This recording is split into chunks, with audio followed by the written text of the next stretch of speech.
live, ECU? Do you bleed purple and gold? Are you ready to hoist the colors? Hoist the colors! It's time for the most in-depth look into the world of ECU athletics. Welcome to Hoist the Colors with your host, Stephen Igo on 94.3 The Game. Watch the show live on Facebook and at 943thegame.com.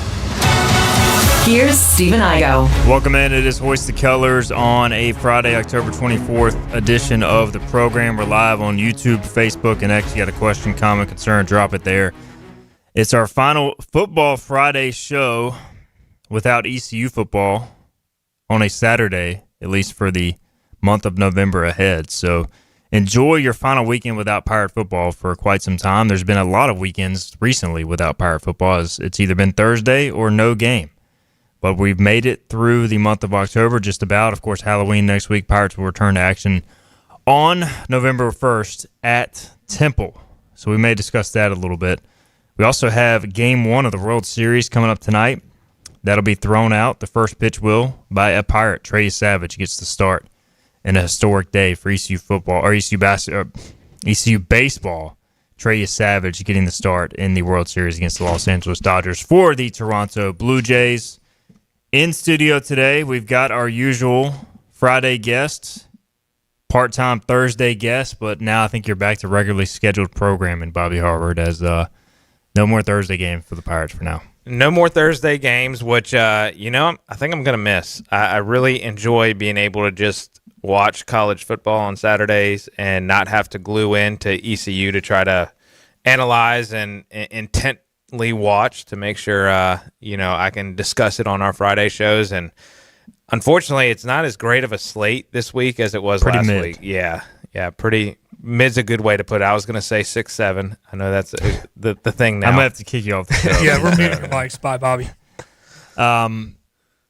Philip Hoganen is behind the glass. And this is the sport that Trey plays, by the way. Baseball. You know what this is? Yeah, okay. Just making sure you know. I was struggling, man. Look, I've tried to eliminate baseball from my brain because the Mariners are out. I will watch because of Trey. I'll be honest. I think if Trey and Hoffman were not on the Blue Jays, I don't know if I'd watch that much of the World Series, but I'll be tuned in. My heart still aches a little bit. By the way, I do have to give everybody a shout-out.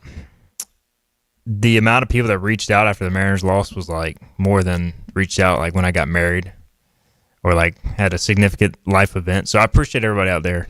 It's very comforting, I'm sure. For reaching out. After the team's lost. Were they at least like reaching out, making sure you're okay? Because sometimes your teams lose and the people are just being jerks. I don't think a single person was like, ha ha. Okay. Like I think everybody just like felt bad for the Mariners because we're the only team that has never made it to the World Series, and that continues on. But even Jerry DiPoto, who's like an emotionless. He's like a cyborg, a trading cyborg. He's the director of baseball ops, basically the GM for the Mariners. He even started breaking down crime when they had his press conference, asking him, like, how would you sum up the season? He just said disappointing. So I was like, all right, we're all on the same page here. But, hey, there's always next year. It's hard to say disappointing. You're literally one game away. I know the frustration of almost being there, but it was still – and he said, like, in a few weeks it'll be a different word, but for now it's disappointing because it's so raw. That's fair. But, I mean, I tell you what, he pulled all the right strings at the deadline. Yeah. He had that roster ready to go, and it was unfortunate. I think you mentioned this. I mean, Sunday, your emotions had to be wild between the Broncos game and then that Mariners game. My buddy Will Stone texted me. He was like, I'm pretty sure that Broncos comeback just cost us the Mariners win tonight because there's no way you're having that much success with your professional sports team in a span of about 4 hours. So you trade the good for the bad. But that's at the end of the day, man, that's why we're fans. Look, I've asked myself this, though. Yeah. I've been asking myself this recently. Why do we do this to ourselves? Why? Because the end result is worth it. Because all the pain, all the suffering, and in some ways the team doesn't know who you are. They don't love you back. But, like, once you reach the pinnacle, there's no feeling like it. I mean, like, the Commanders finally have a quarterback. Yep. Finally, there's hope. There's light. And then he's missing half the season already in year two. But it's just year two of many. It's year two, but who's to say he's not the next Joe Burrow and having all these continuous season-ending injuries? And, I mean, I guess Joey B made it to the Super Bowl once, but it's like man, why do we put ourselves through this year in and year out? So here's the reason, and I will. Yes, Igo's half right with the glory of winning. But I was listening to, I can't remember who I was listening to yesterday that said this. They said, why do we like sports so much? They said, because it's one of two things that's unpredictable on TV. You got sports and the news, but the news just stresses you out. So sports, you at least get somewhere. Like most movies are predictable. Stress me out. Most TV shows are predictable. But like the only things that aren't are the news and sports. So you can't just live only watching the news. So yeah. Go ahead. I was just going to say the drama of sports is like unmatched. And part of that is being the fan, or being a fan is like, yeah, the lows are worse than the highs until you reach like the actual high. But I will say this, like I'd rather root for a team that just doesn't win all that often, because when you do win, it just makes it feel special. Like, I mean, is it really that fun to root for the Dodgers? I mean, I guess like after their long layout, but now they just spend. I mean, the Blue Jays have a monstrous payroll, and the Dodgers have doubled it. Like, so it's like, what's the point of rooting for a team like that? I'll say this: I think it's enjoyable if you grew up a Dodgers fan and have been a Dodgers fan. Like, you're just enjoying. You got lucky. You got lucky at birth. Whatever family you were born into, you lucked out. And they had some lean years, yeah, until this recent. But I mean, even seeing the reports in the offseason, they're going to go after Kyle Tucker. It's just like, at what point is enough? Yeah. And I mean, yeah, so I do, like, that's the wild thing, driving around Greenville. I feel like I've seen way too many Kansas City Chiefs flags, and I'm like, there is no way there's this many Chiefs fans in Greenville, North Carolina. yeah, like growing up in Charlotte, I only knew one family that was Chiefs fans, and they were from Kansas. Other than that, like Charlotte's a melting pot, and I only knew one set of Chiefs fans. And then tying it back to ECU, it's like, why do people live and die with ECU? Obviously, you grow up here, you move here, you get caught in the fever. And think about, as painful as ECU baseball has been, never making it to Omaha, what that moment will be like when they do make it to Omaha. Like, that'll be incredible, and nobody will ever forget that. You know, football, there's obviously been highs, there's been a lot of lows recently, but if ECU ever puts together that magical Peach Bowl-like season again, you know, that'll be impossible to beat. And when basketball makes the NCAA tournament, Bobby, you'll be there. You'll be losing your mind on Selection Sunday. Just think about what that'll be like. So, like, to me, yeah, it's painful. It's like, why do we do this? But one day it'll happen. I mean, I'll add, to your point, in agreement, that Trey Savage, Chase Burns duel was still, I mean, it's one of my favorite ECU sports memories. Again, I became a fan when I came here as a freshman, because I honestly, quite frankly, didn't know what ECU was until I started high school. But, yeah, just seeing those two duel it out, like, that's still the best baseball game that I've definitely been to in person, and one of my favorite moments. Basketball, man, it seems so far away. You're right, though, because even now with the NIL era, it is more likely to happen. But even just looking back at the basketball history, like, I mean, what was it, like 92? I mean, they still finished like 7th or 8th in the conference then. It's not they like were they under were 500 going to the conference tournament, I know. Yeah, so who knows? And football for me is a little bit more just seeing the business side of it. It's not the same, but really the pinnacle of football for ECU is winning the conference championship and making the playoff. Yeah. I mean, you're not going to win a national championship realistically. Yeah. Like, there's like 10 teams that can. Yeah, you're the same as the teams who are the Cinderellas of the NCAA tournament, right? Mm-hmm. And I know we're not as far off from Alabama in football as maybe St. Peter's was, of whoever the best team was that year, but like that's what it is. Their championship was winning the conference championship and getting there. Whatever happens in the NCAA tournament is just icing on the cake. And I feel like that's unfortunately how it would be if we made the college football playoff. Like every win would just be icing on the cake. Like you don't expect to win a national championship. Yeah, and really at this point, I mean, there's 8 to 10 college football programs that can realistically win a championship. Like even looking at the playoffs this year, not to get way off topic, but like, who really thinks that some of these teams can go in and win 3 or 4 games in a row in the playoffs? Like, it's going to be the top 4 teams that get a bye and have a chance to win. Honestly, you know what's kind of the fun thing? I don't trust any of these teams to win 3 or 4 games. I mean, I agree. I think that's what's going to make it fun. Ohio State or whoever. Yeah. Well, I actually tailed. This is, again, I'm a big Barstool guy, and they have a betting show. And Big Cat created it's going to happen anyway, so why not bet it parlay? And it was Ohio State win the national championship, Chiefs win the Super Bowl, Dodgers win the World Series, Scotty Scheffler win the Masters. I mean, there's very real possibility. Yeah. Because it's going to happen. I put $1 on it. It's going to return 126 if That's it hits. pretty good. So there you go. By the way, Bobby brought to you today by Basil, 1675 East Fire Tower Road. Check them out over by the AMC movie theater. If you're going to a movie, check them out for lunch or dinner beforehand, or just go over there because it's a great spot. They have outdoor seating if it's a nice day like today, or you can just sit inside, have a drink, and enjoy some burgers, pizza, sandwiches, salads, and more. So appreciate Basil's support of the program. So it's a Football Friday. And we got a couple questions. I'll tell you what, we'll go ahead and hit this, then we'll talk about Trey Savage in a minute. Corsair, our buddy, wants to know, will the 16-day layoff plus playing in an empty Lincoln Financial Field affect the Pirates? Hope not, but it could. Yes. Yeah, I mean, I think both those things. That's a long layoff. I will say, watching the Tulane game on the field, ECU did not look ready for game speed. Now, part of that was Tulane coming out of the bye. They're a fast team, but I thought ECU looked overwhelmed by the speed of Tulane, and I wonder if you try to do more to simulate what the game speed will be like coming out of the bye because it's been so long since they played. I don't. Do y'all have any thoughts on this? Well, listening to your interview with JDB yesterday, it sounded like that may be the case because he said towards the end there that they did a lot of the young guys stuff in that first bye week, and maybe that's them, overcorrecting, the slow start against Tulane.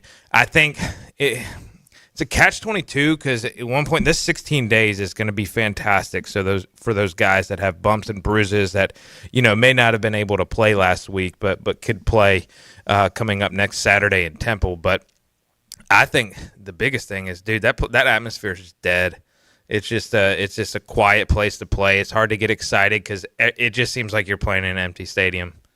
You are playing in an empty stadium. Yeah. Now, I think it can affect you too. I mean, look, I think you almost need to rest the first part of the bye week and, like you said, kind of slowly ramp it back up so that you're kind of ready for game speed. But they're going to be ready for game speed. They got a game this Saturday. They don't have a game off. And also, it ain't a bye. It's a mega bye. I mean, 16 days is unheard of for how long they're going to have off. So you're going to have to create your own energy. So, yeah, it's going to be tough. And Bobby can attest to this as a coach playing in some of these. And then on our pregame show next week, we always kind of like to have an opponent-specific segment. We're not going to have a Temple-specific segment. I'm going to have Joey Football talk about playing in empty stadiums, whether it be COVID or whether it be going down to Raymond James or going up to Lincoln Financial, and just kind of how you have to generate your own energy. So we're going to get a little deeper insight from that, and I'm sure Igo asked Kevin something about that as well when we speak to Kevin next week, or Maceo. So, yeah, it's definitely going to affect them. Can I also squash this rumor that is floating around about the 2014 game that no rain gear? Well, that's what everybody said for years. So what happened? I don't understand how that became a thing because the equipment truck packs rain gear for every game. So it's not like whether there's rain in the forecast or not, they pack it. So it's always packed. And then the cold gear, like if you get into the end of September, normally they're packing cold gear. Yeah. And all you have to do is just look at the highlights of that game and you see long sleeves. I feel like I've got a picture of Ruff like wearing a long sleeve rain jacket from that game. And again, I mean, people may be talking about Ruff did get really angry because if you looked on the Temple sideline, they were jumping up and down and they were beating our tails. And we were all like sitting on the warm benches and had the heaters because the heaters travel with us. They were standing by the heaters, so he unplugged all the heaters so they would stand up on the sideline. Like, I know it makes people feel better to have the excuse of we were cold and wet, but I'm just going to go with the lore of no rain gear. Dude, Bobby Harward was on staff, and he confirms there was rain gear. There was rain gear. I was wearing rain gear and cold gear. And we just sucked that day. That's all. Yeah. We sucked. I remember going on the field after that game, though, and being like, all right, I understand it because it was brutal. The wind chill was like miserable. So you can't fumble 7 times in a football game. I don't care. I agree with that. I mean, it was I guess if you the fumble, Tsunami Bowl where the Panthers and Jaguars were under 6 inches of water. There wasn't 7 fumbles total in that game.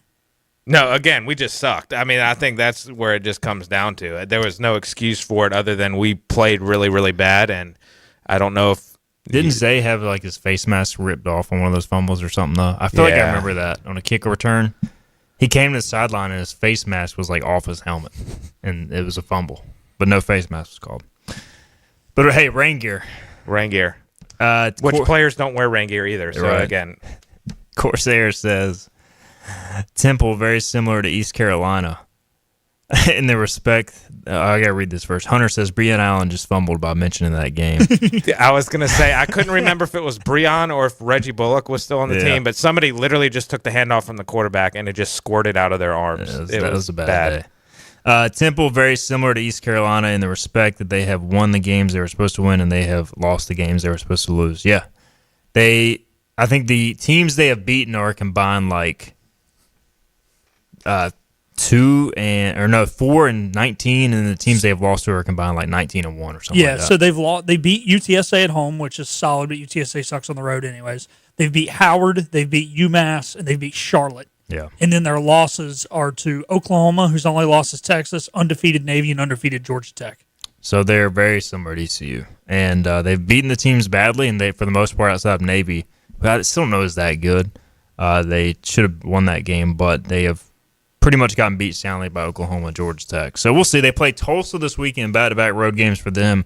They're a 6-point favorite. We'll see how they do on the road. All right, let's go ahead and get a break in. We'll come back. We'll talk about you Savage before we make our college football picks as well. This is Hoist the Colors on a Football Friday and also a Trey You Savage, a Trey Day on this edition of HTC. We will be right back. The team of Flatlands Jessup is working overtime to help ensure that Eastern North Carolinians like you get the health insurance help you need this open enrollment period. New legislation passed meaning more people than ever qualify for affordable coverage. Let us help you today.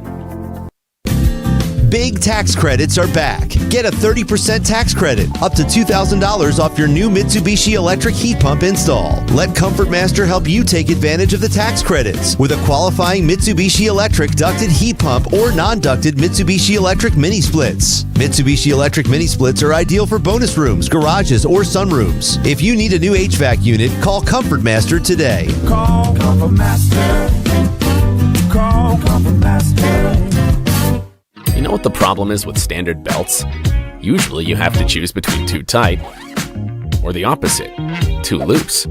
But with Anson Belt and Buckle, you don't have to choose. We got rid of the holes and instead have a track system designed for micro adjustability. That way you can enjoy a perfect fit every time. Anson Belt and Buckle. Find your perfect fit today.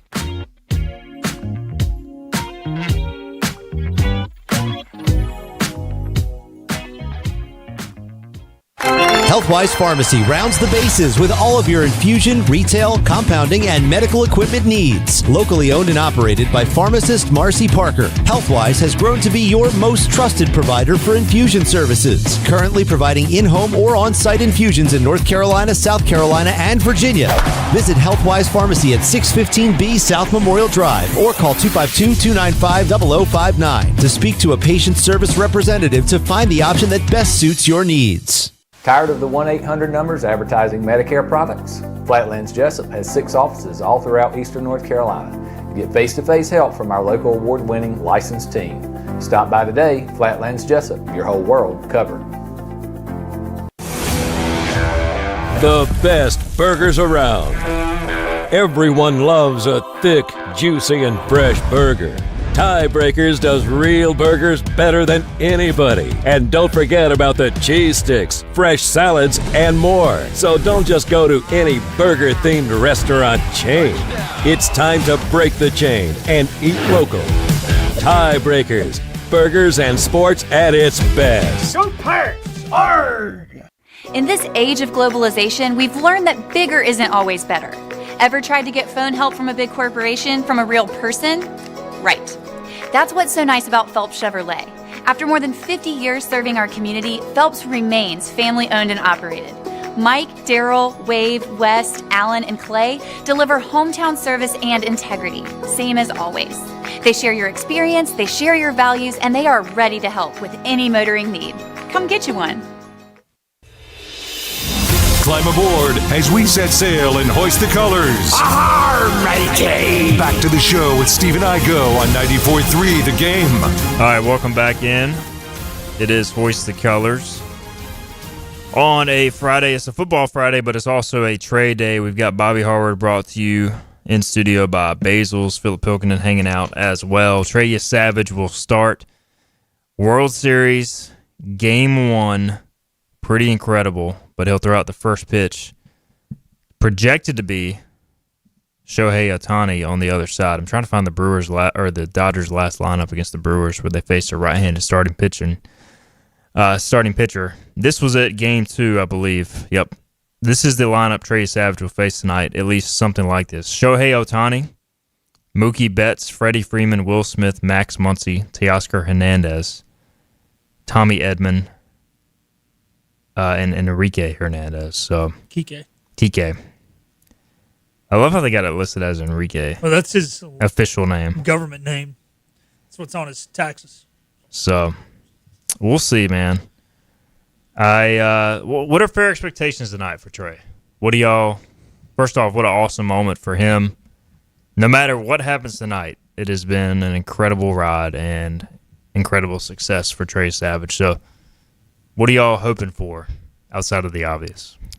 I mean, I'll say for one, I'm glad he's throwing because he's going to be the only reason I glue into one game of this World Series because I despise both teams. But I'll be rooting hard for Trey. Definitely I hate I don't like Canada, but the Blue Jays over. Bobby, big Canada. Yeah. But honestly, I wonder if part of the strategy was to try to get a jump on the Dodgers, and this lineup has not faced him yet.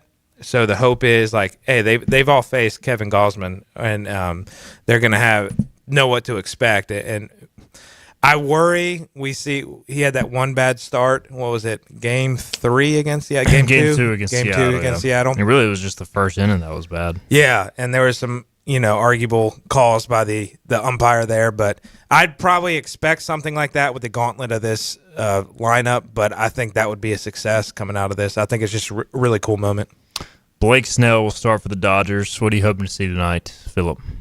Yeah, first off, I wonder if they're putting him ahead of Gausman, too, because they're the same pitcher in a lot of ways. Yeah. So you want to throw the vet guy when the lineup you're seeing has kind of already seen his style as opposed to the rookie. So maybe that's the reason we're going Trey Game 1. I think if he can get through 5 innings. I mean, obviously you don't want it he gets through 5 and barely finishes, he gets pounded in the 5th. But, if he can get through 5, allowing 2 or 3 runs, I think that's a realistic expectation. This is the best lineup in baseball, and it's going to be tough. And now the tough thing is if you go out there and you let up 3 runs, can you score 4? I don't know. It's going to be tough against Blake Snell. He will not be fazed by the hostile environment. I can tell you that. He's ready for Game 1. It's really weird that both these teams don't really have good bullpens. So I think they're both going to rely on their starting pitchers a lot. Obviously, you've got Jeff Hoffman, who looked good in the ALCS, but he has been hittable most of the year. Most of the Blue Jays' top arms struggled against the Mariners and were okay against the Yankees. The Dodgers have been closing with the Japanese pitcher. I can't think of his name right now. Sasaki, I believe, who started the year as a starter with mixed results. So, kind of some questions on the back end. Starting pitching will play a big role. We know the Dodgers starters are really good, so we'll see if Trey can kind of match Snell or at least come close to it, and then it kind of turns into a crapshoot after that. Johnny Robertson says, in his 6 Major League Baseball starts, nobody has touched Trey in the 2nd inning. No hits, no walks, and 7 Ks. So, yeah, get through the 1st inning. I think that's a big key because against Seattle, he went walk, 3-run homer. And so that kind of put him on the 8 ball. Can he get out Ohtani? That's just that's a tough way to going to be start, freaking man. awesome, though, just to watch, yeah. Ohtani's last game, 3 homers, 6 shutout innings pitched. So this is his first game since then. Good luck, Trey. But, hey, man, I think he'll pitch well. I think for Hoffman, I think it's a big setting for him. I know you're not a big Jeff Hoffman guy after the way he treated your Orioles, which, by the way, the Orioles did pass on him, correct? They did. It failed physical, so there was a valid reason. He looks pretty good to me. He does look good. I'm glad he's having success from an ECU standpoint. I'll say that.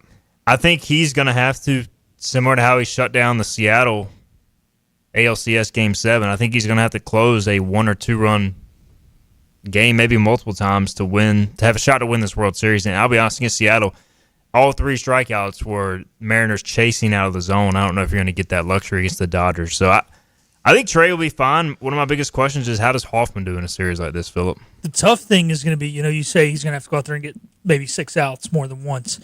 That means there's at least 3 guys he's going to see twice. And that's the tough thing with this lineup is how well do they learn, even if you get them the first time, from their mistakes. Like we said, this is the best lineup in baseball.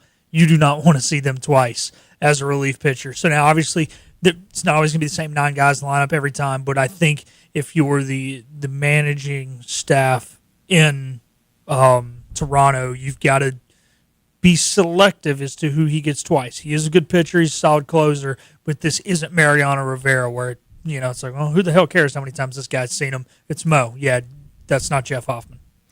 Dodgers at Blue Jays tonight, 8 o'clock. Game 1 tonight, Game 2 Saturday, and then it'll go to L.A. for 3.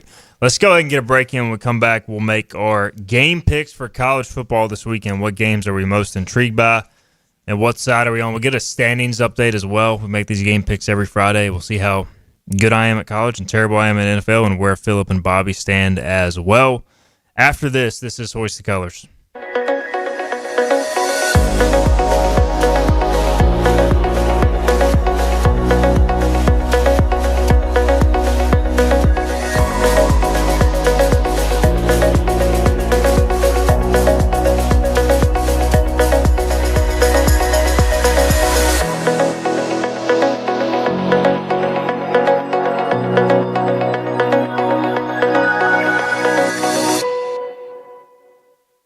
Storm season is approaching. North Carolina weather can damage your roof, and before long, a small leak can turn into a big problem. Your home is one of your biggest investments, so protect it with Wells Home Improvements.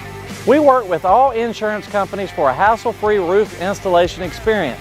Call us today and get 10% off your roof installation when you mention this commercial. 252-227-8403 or visit us online at wellshomeimprovements.com. Wells Home Improvements. Local, honest, dependable. This is about you, your family, and the health of all who live in Eastern North Carolina. This is about the transformation of a health system into something more powerful and more human.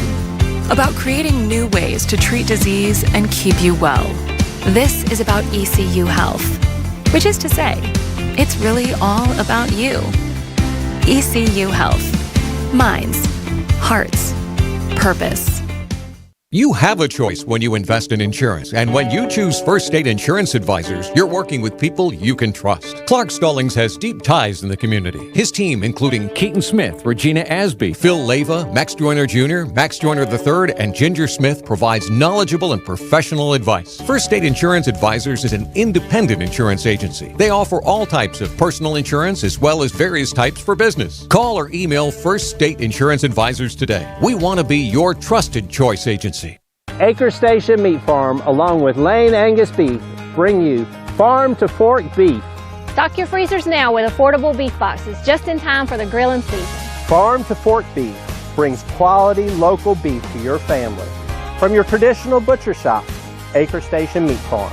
Come on down to Acre Station Meat Farm and find out why we're #1 in fresh cuts and friendly service. Acre Station Meat Farm, Highway 32 North, Pinetown. At National Finance, we're all about hometown support, just like ECU football.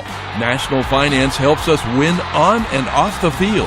They've got your back when you need it most. Fast, easy personal loans for life's big plays. And just like us, they're committed to Eastern North Carolina. National Finance, proud supporters of ECU athletics. Visit nfcmoney.com for loans as fast as today.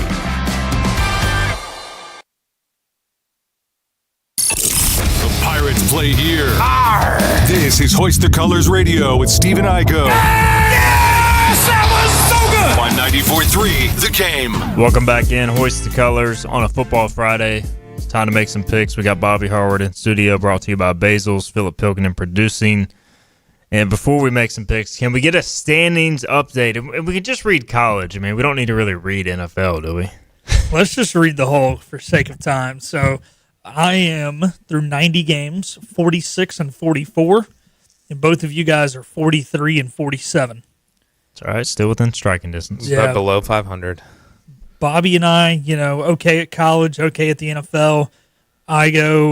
He probably just needs to go to Vegas and continue to bet college football and could probably retire really early. And if he bet NFL, he'd probably be living in a box next to the train tracks. 0-5 NFL last week for yours truly, 6-1 in college. I was thinking about going to 8 college games this week and 4 NFL, but we settled on 6 college and I see 5 what NFL. You've been doing the last few weeks. Yeah. I'll be honest, though, He's man. been cheating. Look, for real, though, not even doing this bias, the NFL slate outside of a handful of games every week is pretty bad. Okay, but we could have picked like the Philadelphia-Minnesota game last week, which was like a solid game at 1 o'clock. I would have actually got that right because I put money on it and won. Yeah, Just like last night, I got Chargers. That was the easiest game ever. Chargers -3. Yeah. Coming off a loss to the Vikings. Carson Wentz led Vikings. Yeah, I mean, I not couldn't that any believe of the that quarterbacks. line. Yeah. So Poor Dom. Poor Dom. All right, Ole Miss is at Oklahoma. The line is at 5.5 in favor of the Sooners. And this is a game that this is a week I will say going in. These college lines, I'm torn on a lot of them. Usually I feel good one way or the other. You got Ole Miss on the road here. We know Oklahoma defensively is good. How good is Ole Miss defensively is what I want to know. Because this to me projects as a lower scoring game. And I just don't know if Ole Miss can go in there and win. So my question is, can Oklahoma cover the 5.5? And I'm going to say, it's tough. I'm going to say Ole Miss covers 5.5. Don't feel great about it, but give me the Rebels on the road. I think Oklahoma wins a close game. It's interesting. I feel very confident about all of these. Nobody tell me because it's going to bite you in the butt, but give me the Rebels. Oklahoma can't score to keep up with Ole Miss. Ole Miss is coming off a loss. They're going to bounce back. I think they win up outright. I think it's a one-score game one way or another. I don't even know who wins, but I'm just going to go with the dog in the one-score game because I feel like it gives me more of an opportunity to win. So give me Ole Miss. Massive game for the playoffs, by the way. Yeah. If if the team, I was listening to some stuff earlier this week. If a team loses this, you probably got to win out to have a shot. And the winner, I think, feels really good about making the playoff for these two SEC teams. All right, South Florida is a 5.5-point favorite at Memphis in a big American Conference game. No athletic. Good job. Caught myself there. Let me look at the latest on Brendan Lewis. He's still listed as day-to-day. We won't know for sure. We won't know for sure if he'll play until pregame tomorrow when they announce the official injury report. Ryan Silverfield, 17 hours ago, said, "It is day-to-day. We'll kind of figure this thing out as we move forward." That is the most non-answer I've ever seen. I have a hard time believing if he went out first half last week, didn't come back in, that he's not that he's going to play. So I'm going to take South Florida here to cover the 5.5. I think if Brendan Lewis was healthy, Memphis wins this game, but I just think if they're starting a true freshman quarterback in A.J. Hill, who's very talented, I just don't know if they have enough to keep pace with South Florida. So give me the Bulls to cover 5.5 on the road. Don't love it. If Brendan Lewis plays, I will take Memphis. I'm taking the Bulls either way. Yeah, okay. I have confidence that I think they're just a better team. Memphis has not looked great this year. I think they're pretty one-dimensional offensively. That could change. That's kind of the interesting part. Memphis is solid defensively. They are? Yeah, I mean, they're not great, but I don't think they're solid. that good defensively. Their metrics are solid. Their metrics are, but they've just something's looked out of sync. I haven't been really high on Memphis all year. Yeah, I've been leaning South Florida to win this game before the Brendan Lewis thing. Now 5.5, that's different, but I just feel I'm confidently picking the Bulls. You're picking the Bulls? Yeah. I just feel like this kind of leads to a letdown spot for South Florida, but I'm taking the Bulls. If you're ECU, you want Memphis to win this game. I'll say that much. Yeah. To kind of make it even murkier at the top. But I'll roll with the Bulls as well. So I'm the only one taking Brendan Lewis. If Brendan Lewis plays, I'm taking Memphis to cover. Is anybody else on that? Nope. Okay. All right, Missouri is at Vanderbilt. Again, Vanderbilt is a 2.5-point favorite at home in a top 15 matchup. And, I was listening to this could be like a letdown spot for Vandy. They got College Game Day there. I know they had a big win last week, but you can't have a letdown spot. I think if they get beat, they just get beat by a better team. I think these two teams are even, but I am going to go Vandy at home again. 2.5. I think I'll just roll with the home team here. Bobby. I'm going the Vanderbilt Commodores as well. Not only are they hosting game day, Nate Bargatze is doing the pick'em. Nate Bargatze's dad announced the gender of our third child at one of their shows. Okay. So give me the Commodores. Give me Nashville, Tennessee, where my sister lives. They get it done. Missouri's, they scooted by. They barely got by Auburn last week. I think they're a little overhyped. Give me Vanderbilt. A few weeks ago, Vandy was on the road. I picked against him. I regretted it. Last week, I picked him, and I was happy I did. I want to be sane here. Every time Igo puts Vandy on the sheet, they cover. Vandy covers. Vandy, we're all on the Commodores yet again. All right, this one is fishy. BYU unbeaten. They're going to Iowa State. Iowa State is favored by 2.5. This feels like a wrong team favored situation, which usually leads me to believe taking the wrong team. Vegas usually knows. I feel like they're setting people up here. I'm taking Iowa State. I've said it earlier this week. Just feels like a game Matt Campbell wins. They're out of a bye. You got BYU, massive win. The one thing that scares me about this matchup, Iowa State's run defense is not good. What does BYU do? They run the ball. I just think Iowa State finds a way here. Just a gut feeling. So give me the Cyclones. I'm with you. Classic letdown game for BYU. This does feel like a Matt Campbell win right here. These are the type of games that he wins. So give me the Cyclones. Yeah, too, how is BYU going to handle the back-to-back road games? Yeah, it was a short drive home, obviously, on a late game Saturday night. But they were at home, BYU. They were? Yeah. Why were they dogs at home? That was a weird one. Okay, whatever. All right. Still, yeah, Iowa State has kind of disappointed me this year. I think if they want to be in the Big 12 conversation, they've got to win this football game, and I think at home they find a way to do it. Chase Sewell, game-winning catch. Oh, let's not get carried away. All right. Texas is at Mississippi State. Texas is a touchdown favorite. Mississippi State's been kind of good this year, and you know what? I'm taking Cowbell. No, I'm not. No, I don't know, man. Y'all pick this game first. Give me more cowbell. Okay. Give me more cowbell. The Bulldogs. This feels like a 13-3 game. I don't know. This feels like a Mississippi State outright game. I was going to say that, too. They have been playing good football. They are the most improved team in all of college football. They keep riding high. Arch Manning looks like dog water. Give me the Bulldogs to win. Don't we just feel like at some point, though, Texas just puts a game together? I've been saying that for 9 weeks, and it hadn't happened yet. They are what they are, and they stink. You're probably right. I mean, they should have lost to Kentucky. And that's why we're all picking against Oklahoma, because Oklahoma lost to Texas, so Oklahoma stinks. I'll go Mississippi State as well. I just would not be shocked if they go out there and win this game like 31-10, because Mississippi State – Texas's defense is legit. I was going to say, if they didn't have a top 5 defense, they would be like a very mid football team, like 5-3 right now, 5-4, whatever. But Mississippi State, didn't they like give away a game last week? Or they should have won. Who were they even playing? Somebody was complaining about that. Let's see, Mississippi State's schedule. Thought it was maybe 2 weeks ago. Was it? They played Florida last week and lost. Okay. Billy Napier still got fired. Yep. Yes. They could have easily beat Florida on the road. Like, they are playing solid football. Now, they did lose to A&M on the road 31-9. But outside of that, they've been good, respectable. So I'll go Mississippi State here. Jeff Lebby, improved product. Final game, Texas A&M, 2.5-point favorite at LSU, Death Valley. Night game. I think A&M's the better team. If they win this, they're almost like a shoe-in for the playoff. They may even be with a loss. And to be honest, I'm just going to go with LSU here because I feel like A&M is due for a loss and LSU is due for a big win. And that's kind of how the SEC works. I don't think LSU is the better team, but I just feel like at home at night, I'm rolling with the Tigers. Gut feeling again. I mean, it makes sense. Yeah. I agree with that. I just think Mike Elko is one of the best defensive minds in college football.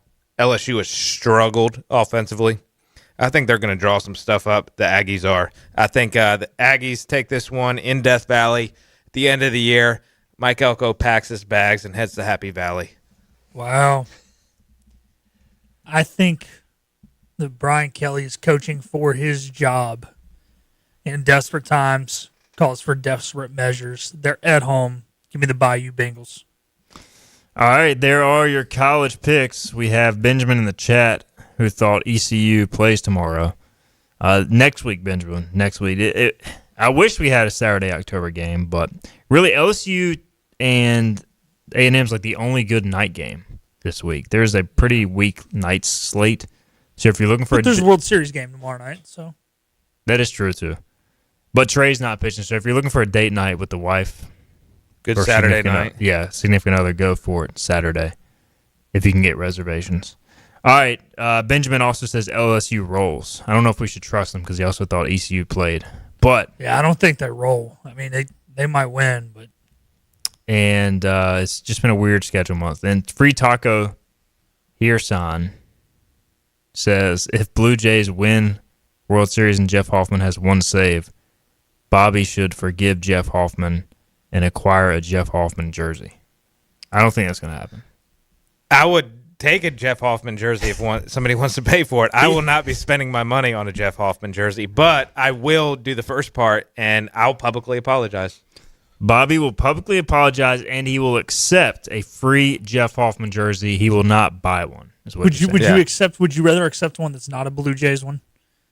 Like one of his other teams? Dude, I hate the Phillies more than I hate the Blue Jays. Okay, what about the Rockies? Rockies, Jeff I'll do a Hoffman. Rockies one. That would be sick. Yeah. Especially like the black ones that look like they're like cut off, but they're not. Yeah, a little bit. You could even go like deep cut. I think he was a Cincinnati Red for a little bit. Go Cincinnati Reds, Jeff Hoffman. I like that. So there was a while there he bounced around. All right, let's get a break in. We'll come back. We'll make NFL picks. I'll see if I can get one right this week. We'll do that on the other side. This is Hoist the Colors. Hurry to Greenville Toyota for model year-end savings on a Camry. Just $229 a month. $229 a month. Or new RAV4, $279 a month. $279 a month. Only during our model year-end move-out. Right now at Greenville Toyota. You know what the problem is with standard belts? Usually you have to choose between too tight or the opposite, too loose. But with Anson Belt and Buckle, you don't have to choose. We got rid of the holes and instead have a track system designed for micro-adjustability. That way you can enjoy a perfect fit every time. Anson Belt and Buckle. Find your perfect fit today.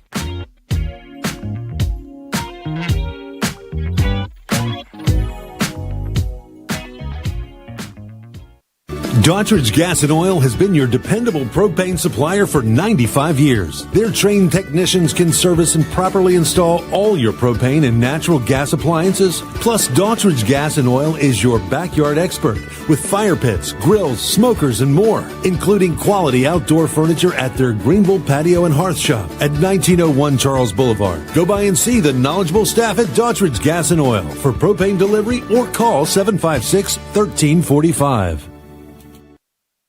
Other restaurants claim their food is fresh and fast, but are they friendly? At Moore's, you're treated like family the minute you walk into their doors. With locations in Winterville, New Bern, Swansboro, Morehead City, and Jacksonville, we've been practicing what we preach since 1945. At Moore's, our barbecue is slow cooked and smoked over real wood daily until it's so tender it's falling off the bone. Combined with our fresh chicken, cooked-to-order seafood, and homemade fixins, we're sure you'll agree. If it's not Moore's, it's less.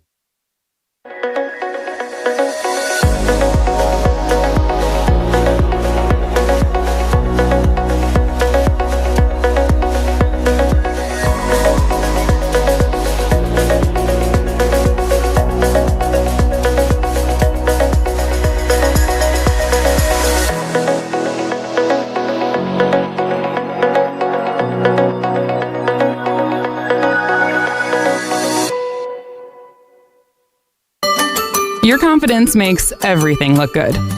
You see the world in vivid color, not black and white. Swing through your neighborhood Fantastic Sam's Cut in Color and let our experienced stylists take you from everyday to extraordinary. Fantastic Sam's hair salons are locally owned and operated. Our full-service salons are conveniently located in Goldsboro, Kinston, Greenville, New Bern, Jacksonville, and Calabash. Stop in today at Fantastic Sam's, where the possibilities are endless. It's Greenville Toyota's model year-end move-out. Save on a new Corolla, just $149 a month. $149 a month. Or new Tacoma, $249 a month.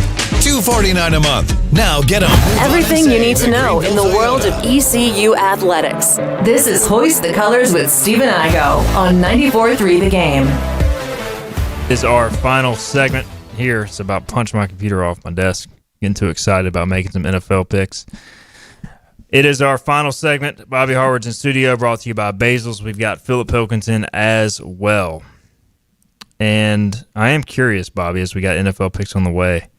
You're a little down about your Commanders. Is it time to flip back to being a Panthers fan? The Panthers are on the rise, some are saying. Let's go, Panthers. Hey, we talked before the show, the first time in ever that all 4 Carolina professional sports teams are above 500 or have winning records, excuse me. Let me say it that way. But still. It's rarefied air. Yeah. Hey, Daker's excited. He has no idea, but the Daker is excited about the Panthers. And, dude, I think they keep it close. Free Taco here sign, by the way, on YouTube. That's a commenter's name for those just following. He says, deal, Bobby. So I guess he's going to send you a Jeff Hoffman jersey if the Blue Jays win the World Series and he gets one save. And I will wear it. I will wear it proudly. So looking forward to that. Let's make some NFL picks. The Bills are a 7-point favorite at the Panthers. I'm looking at, no free ads, but at my DraftKings account, I'm clicking Bills -7. By the way, just to let you know, Bryce Young has been listed as doubtful. That like 2 seconds ago. Okay. And I'm officially putting $10. Although, honestly, I'd rather him play than Dalton, but whatever. I'm comfortable taking Bills -7. Add another 0. Oh, I ain't going that far. I don't have that much on my account. I usually am a $5 bet guy. I'm going 10 here, though. Bills cover. Sorry, Panthers fans. Buffalo's out of a bye, right? Yep. I think they roll. Dude, this, honestly, it's kind of set up pretty poorly for the Panthers with the Bills coming out of a bye and off of, didn't they have 2 losses in a row? Yeah. Back-to-back losses. They should be ready to go. If not, I think they're going to be ready to go, but I do think Andy Dalton gives them a better chance this game. I'm really excited to watch this football game on Sunday. I'm going to go Panthers. There you go. That was pretty I'm good. guessing you're just picking them to cover, though, not to win. Yes, cover, not to win. No. Stephen Igo, you're going to get an NFL game right, baby. Because the Buffalo Bills, Sean McDermott has never lost after bye. Actually, he has lost Sean after McDermott's bye. a Panthers guy. Yep. It was when he was the defense coordinator of the Carolina Panthers. That's the last time he lost after bye. 8-0 as a head coach. Give me the Bills. But has he covered 8-0? I don't know, but come on, man. We ain't giving 7 with Josh Allen. Josh Allen's going to torch this defense. Dude, this defense is legit. Mike Jackson is not legit. Okay, you're right there, but who do they have at receiver? That's true. They got Coleman and Shakir. I don't know. Still, The Bills have been pretty lackluster offensively, but I just think they figured it out. Dalton Kincaid is who's going to kill you. Yeah, him and Dawson Knox. Run a little 12 personnel. Our linebackers can't guard him. I struggled picking a 5th NFL game. I went with 49ers, Texans. I don't even do y'all have any clue who's even playing for the Niners at this point? Mac Daddy Jones, is he still in? Yeah, I think so. I'm just going to go. The Texans are a 1.5 point favorite. I'm just going to go Texans at home. I mean, it was the closest line there was. So I'm like, all right, we'll just pick it. And I'm not putting any money on this game. I've done zero research on this game. I'm going to be quite honest. But we had to pick a 5th NFL game, and so give me the Texans at home, bounce back. Philip, I'm gonna push it over to you as I do some research here. I'm scared. I'm with Igo on back-to-back NFL picks. This is a pick detriment for me right here. I picked Texans outright when I was doing my game picks yesterday, so I think 49ers' luck runs out. They're still a good football team. They're still a playoff team, but they got to lose at some point. And their injury report is loaded. Looks like Brock Purdy's been limited.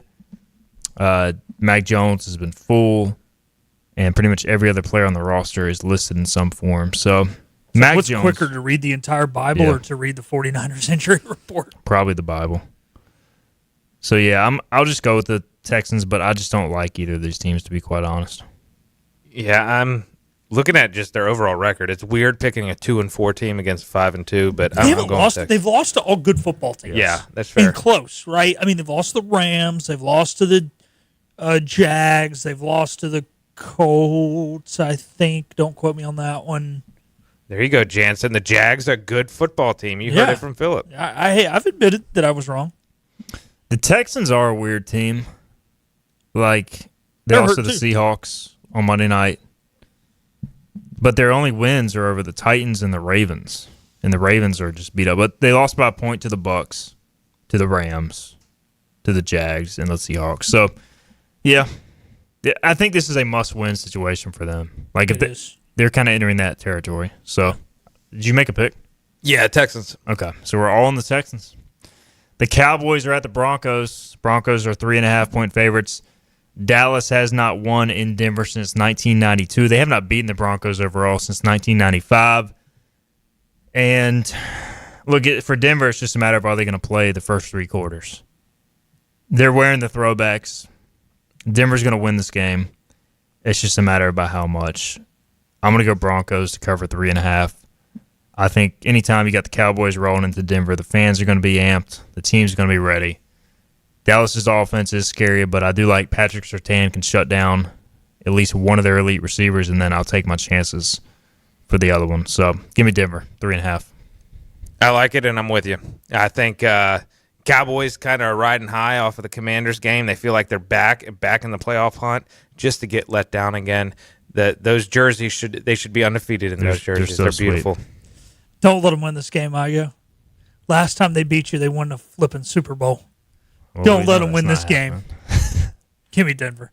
Sorry, Kenny Curlins. And you're 3 for 3 riding me on NFL picks, man. I know. That's not good. Not good for either of us, probably. Although maybe I should start telling you. So maybe. Packers are at the Steelers. Packers are 3-point favorites. Is this first time Aaron Rodgers has faced the Packers? Did he do it with the Jets? Continue, and I'll figure it out. I feel like I don't remember it. If so, maybe the Jets were just so irrelevant by that point. Don't feel great about this pick, but just a gut feeling. I don't think Pittsburgh's very good this year, but this just feels like a game they win.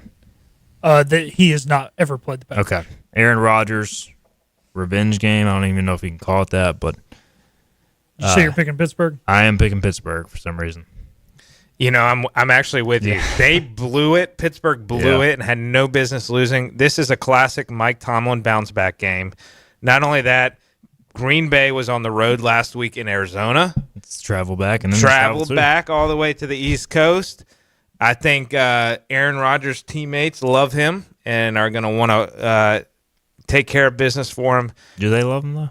I think so. Everybody I've seen, at least from a player standpoint, enjoys him. The media does not enjoy him, but the players do. Wave that steel towel, that yellow towel. Terrible towel. Terrible towel. Thank you. I went blank on it. Wave it around. And I love Steelers fans, but that is the most annoying thing in all sports. I don't know if I go that far. It's up. Cowbells. Vuvuzela's probably. Oh, Vuvuzela's. World Cup, yeah. I'm going to go da-na, da-na-na-na, go, Pack, go. Probably the smart pick here. They're the better team. They're the better team. Pittsburgh's better than I thought they were. Yeah. I will say that. I do owe Steeler fans an apology. Like, they are a pretty damn good football team, and I don't know. Gut feeling on this one. I think Pittsburgh's going to blow this up too much. Hey, this is Rodgers' first game against them. There's going to be too much surrounding. Green Bay's there to play football. Commanders at Chiefs. Chiefs, Monday Night Football. This was going to be a great game. Jaden Daniels is out, and the Chiefs are a 12.5-point favorite. And that's a lot of points. And I don't like doing this, but anytime I get that many points, I'm taking the other team, unless it's just a diabolically bad team. And the Commanders have been bad at times, Bobby, with Jane Daniels hurt, but I don't think they're that terrible for me not to at least take the points. So, Commanders. This defense is diabolically bad. They're criminally bad. They should be locked up and put away. Give me the Chiefs. This team stinks right now. Granted, we're getting Terry McLaurin back, Deebo Samuel back, but dadgum, we're starting Marcus Mariota and a defense that couldn't stop a nosebleed. Give me the Chiefs. Mariota's going to have a full week to prepare this time. Unlike last week where he got thrown into the game, that does make a difference. You say you prepare like the starter. No, that's not true. You wake up on game day, you're not expecting to start. He knows he's starting on Monday night Also, I think Kansas City, they're feeling good about themselves. They sleepwalk through this one just a little bit. They do win the game, but 12.5, that's way too much in the NFL. I'm going to go left hand up. Yeah, I just don't know how motivated KC is here to put the hammer down. If they want to come out and score a bunch, they could. But I could see them like getting a 2-score lead and just kind of coasting, and then the Commanders keeping it within 10 or so. But here's the thing. Commanders are notorious, and maybe they change it up this year or this week because they've been just gashed. But they're notorious rush for, play man-to-man coverage. What good does that do for you? And then all these teams have done the last 3 or 4 weeks is just motion back and forth. Who's a freaking play calling and creative wizard? Andy Reid. Rashid Rice, Hollywood Brown, whoever you want, pick your overs on your player prop bets. I think it's gonna be ugly. I'm also like this close to just jumping off a cliff with the Commanders right now because I'm frustrated. If you guys do not cover and the Panthers went outright, are you back on the kitty cats? I mean, I can't be back on the kitty cat. I've always kind of said this. I watch and root for both of them. I think I'll always like the Commanders just from growing up, but being in North Carolina for as long and with my family preferring the Panthers. Yeah. We had another submission. I know we're out of time for the most annoying thing of all sports from our buddy Brian Meador. He says the whistling Vanderbilt fan. The whistler. Which is definitely up there. Okay, I can get behind that. Good luck to your Dodgers tonight, yep. Meador. Meador is a legitimate Dodgers fan, by the way. All right, we got to get out of here. Enjoy trade day. Enjoy the weekend. Appreciate Bobby. Appreciate Philip. We'll be back Monday, 12 noon. We'll talk to you then.